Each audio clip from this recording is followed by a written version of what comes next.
Hey guys, welcome to day 14. And today we're going to be reading chapters 40 through 42. And let's just jump in. The prisoner's dreams. It came to pass after these things that the butler and the baker of the king of Egypt offered their lord, the king of Egypt, offended the Lord, the king of Egypt, and Pharaoh was angry with his two officers, the chief butler and the chief baker. So he put them in custody in the house of the captain of the guard, in the prison, the place where Joseph was confined. And the captain of the guard charged Joseph with them, and he served them, so they were in custody for a while. Then the butler and the baker of the king of Egypt, who were confined in the prison, had a dream, both of them, each man's dream in one night, and each man's dream with his own interpretation. And Joseph came into them in the morning and looked at them, and saw that they were sad. So he had asked the Pharaoh's officers, who were with him in the custody of his lord's house, saying, "Why do you look so sad today?" And they said to him, "We each have had a dream, and there is no interpreter of it." So Joseph said to them, "Do not interpretations belong to God? Tell them to me, please." Then the chief butler told his dream to Joseph, and said to him, "Behold, in my dream a vine was before me, and in the vine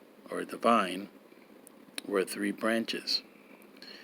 It was as though it budded, its blossoms shot forth, and its clusters brought forth ripe grapes. Then Pharaoh's cup was in my hand, and I took the grapes and pressed them into Pharaoh's cup, and placed the cup in Pharaoh's hand." And Joseph said to him, "This is the interpretation of it. The three branches are 3 days.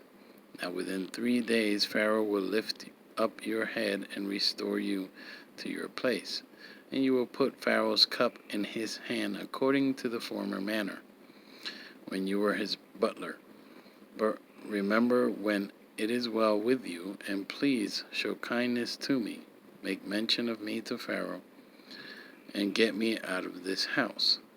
For indeed I was stolen away from the land of the Hebrews."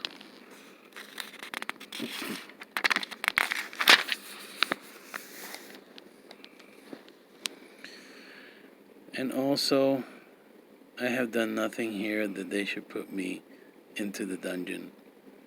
When the chief baker saw that the interpretation was good, he said to Joseph, I also was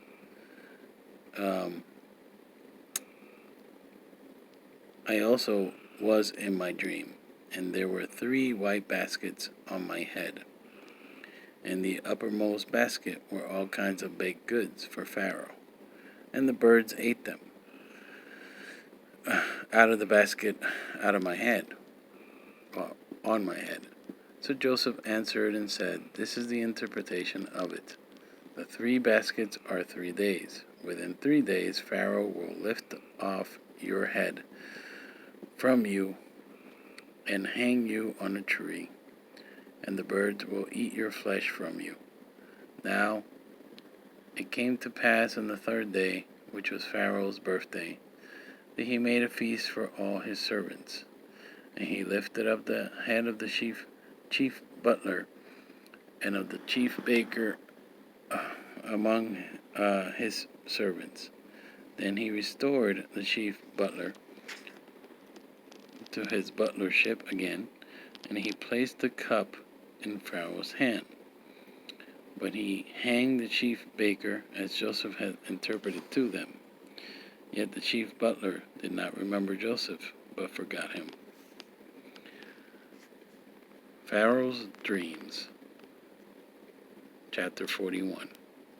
Then it came to pass at the end of 2 full years that Pharaoh had a dream. And behold, he stood by the river, suddenly there came up out of the river 7 cows, fine looking and fat, and they fed in the meadow. Then behold, 7 other cows came up after them out of the river, ugly and gaunt, and stood by the other cows on the bank of the river. And the ugly and gaunt cows ate up the 7 fine looking and fat cows. So Pharaoh awoke. He slept and dreamt a second time, and suddenly 7 heads of grain came up on one stalk, plump and good. Then behold, 7 thin heads, blitten by the east wind, or blighten, sprang up after them, and the 7 thin heads devoured 7 plump and full heads. So Pharaoh awoke, and indeed it was a dream. Now it came to pass in the morning that his spirit was troubled, and he sent and called for all the magicians of Egypt, and all its wise men. And Pharaoh told them his dreams, but there was no one who could interpret them for Pharaoh. Then the chief butler spoke to Pharaoh, saying, I remember my faults this day, when Pharaoh was angry with his servants, and put me in custody in the house of the captain of the guard. Both me and the chief baker, we each had a dream in one night, he and I. Each of us dreamed according to the interpretation of his own dream.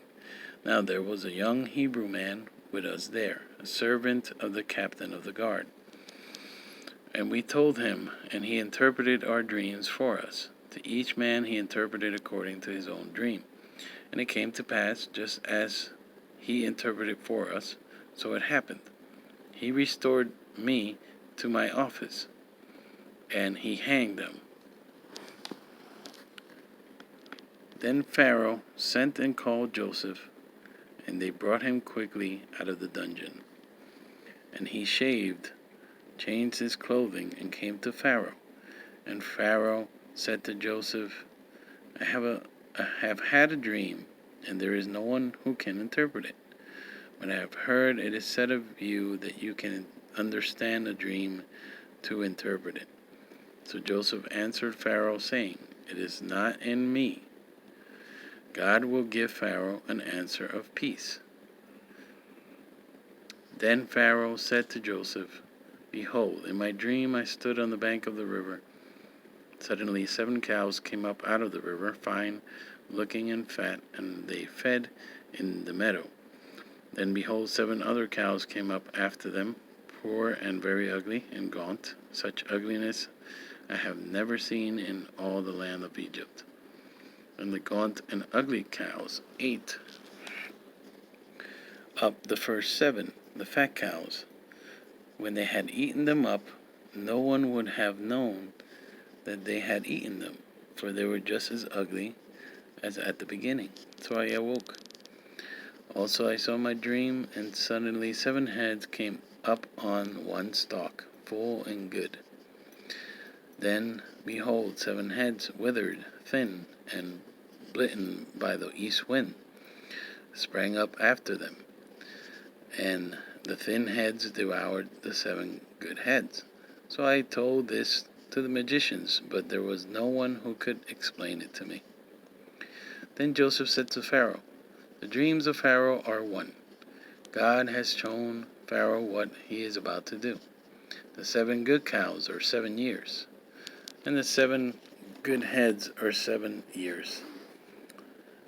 And the dreams are one. And the 7 thin and ugly cows which came up after them are 7 years. And the 7 empty heads blitten by the east wind are the 7 years of famine.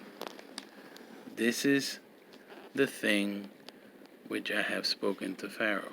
God has shown Pharaoh what he is about to do. Indeed, 7 years of great plenty will come throughout all the land of Egypt. But after then 7 years of famine will arise, and all the plenty will be forgotten in the land of Egypt. And the famine will deplete the land, so the plenty will not be known in the land because of the famine following. for it will be very severe. And the dream was repeated to Pharaoh twice, because the thing is established by God. And God will shortly bring it to pass. Now therefore, let Pharaoh select a discerning and wise man, and set him over the land of Egypt. Let Pharaoh do this, and let him appoint officers over the land, to collect 1/5 of the produce of the land of Egypt in the 7 plentiful years. And let them gather all the food of those good years that are coming, and store up grain under the authority of Pharaoh. And let them keep food in the cities. Then that food shall be as a reserve for the land for the 7 years of famine, which shall be in the land of Egypt, that the land may not perish during the famine. Joseph's rise to power. So the advice was good in the eyes of Pharaoh and in the eyes of all his servants. And Pharaoh said to his servants, Can we find such a one as this, a man in whom is the Spirit of God?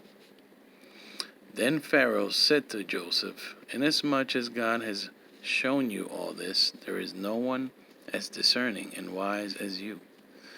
You shall be over my house, and all my people shall be ruled according to your word. Only in regard to the throne will I be greater than you. And Pharaoh said to Joseph, See, I have set you over all the land of Egypt. The Pharaoh took his signet ring off his hand and put it on Joseph's hand.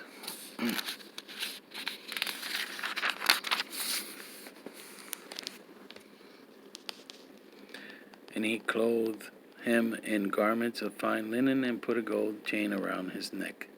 And he had him ride in a second chariot which he had. And they cried out before him, Bow the knee. So he set over all the land of Egypt. Pharaoh also said to Joseph, I am Pharaoh, and without your consent no man may lift his hand or foot in all the land of Egypt. And Pharaoh called Joseph's name Sephnath-Paneah, and he gave him as a wife Asenath, the daughter of Potiphar, priest of On. So Joseph went out over all the land of Egypt. Joseph was 30 years old when he stood before Pharaoh, king of Egypt. And Joseph went out from the presence of Pharaoh, and went through all the land of Egypt. Now in the 7 plentiful years the ground brought forth abundantly. So he gathered up all the food of the 7 years which were in the land of Egypt, and laid up the food in the cities. He laid up in every city the food of the fields which surrounded them. Joseph gathered very much grain, as the sand of the sea, until he stopped counting, for it was immeasurable. And to Joseph were born 2 sons before the years of famine came, whom Asenath, the daughter of Potiphar, priest of On, bore to him. Joseph called the name of the firstborn Manasseh, for God has made me forget all my toil and all my father's house. And the name of the second he called Ephraim, for God has caused me to be fruitful in the land of my affliction. Then the 7 years of plenty which were in the land of Egypt ended, and the 7 years of famine began to come, as Joseph had said. The famine was in all lands, but in all the land of Egypt there was bread. So when all the land of Egypt was famished, the people cried to Pharaoh for bread. Then Pharaoh said to all the Egyptians, Go to Joseph, whatever he says to do, do. The famine was over all the face of the earth, and Joseph opened all the storehouses and sold to the Egyptians and the famine became severe in the land of Egypt. So all countries came to Joseph in Egypt to buy grain, because the famine was severe in all lands. Chapter 42. Joseph's brothers go to Egypt. When Jacob saw that there was grain in Egypt, Jacob said to his sons, "Why do you look at one another?" And he said, "Indeed, I have heard that there is grain in Egypt. Go down to that place and buy for us there, that we may live and not die." So Joseph's 10 brothers went down to buy grain in Egypt. But Jacob did not send Joseph's brother, Benjamin, with his brothers, for he said, "Lest some calamity befall him." And the sons of Israel went to buy grain among those who journeyed, for the famine was in the land of Canaan.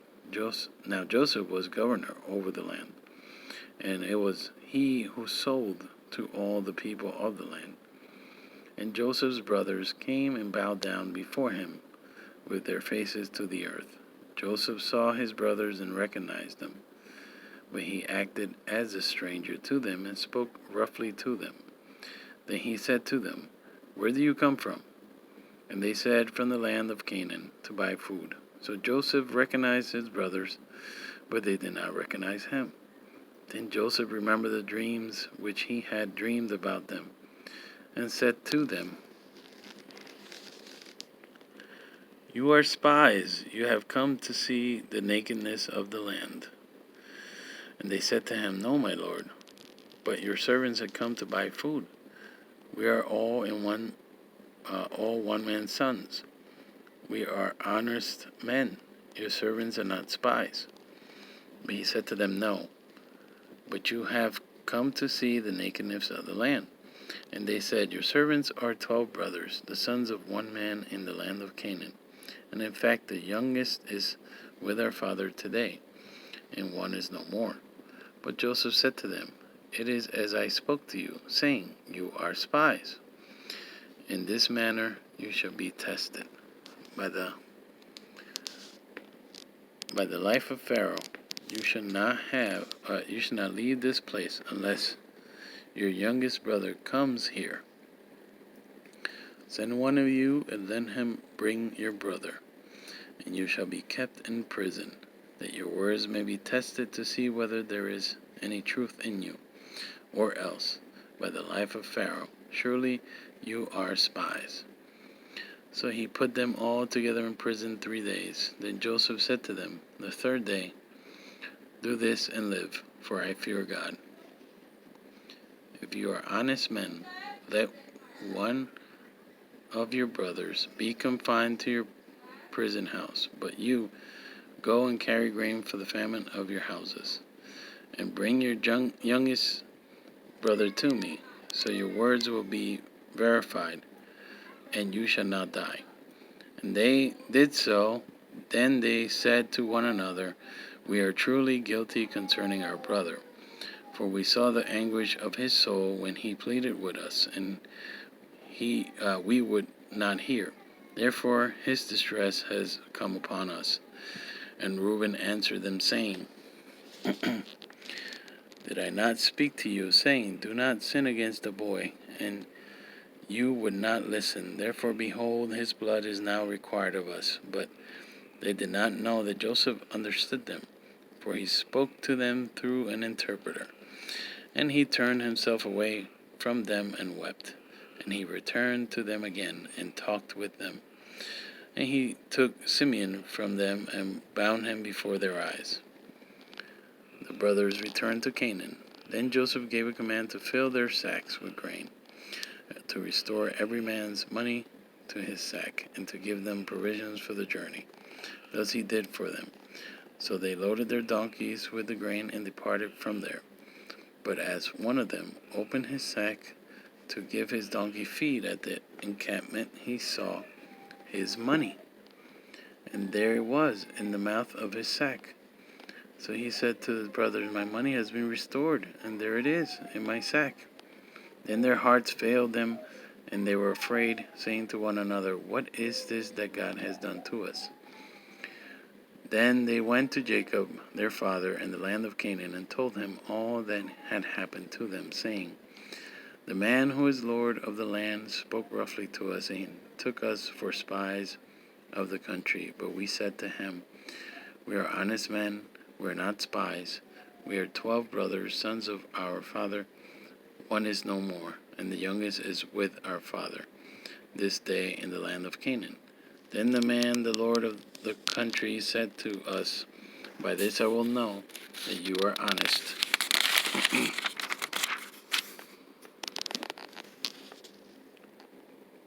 Honest men. Leave one of your brothers here with me. Take food for the famine for your household, and be gone.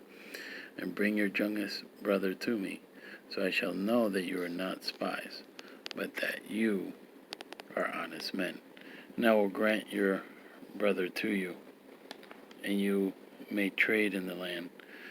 When it happened, as they emptied their sacks, that surprisingly each man's bundle of money was in the sack.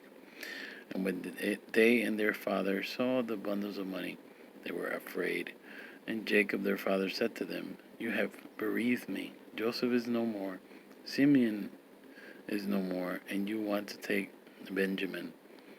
All these things are against me.' Then Reuben spoke to his father, saying, 'Kill my 2 sons if I do not bring him back to you. Put him in my hands, and I will bring him back to you.' But he said, 'My son shall not go down with you, for his brother is dead, and he is left alone.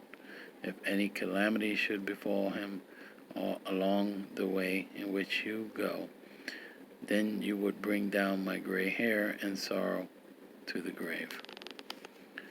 All right, guys. That's all for today. God bless. I'll see you tomorrow.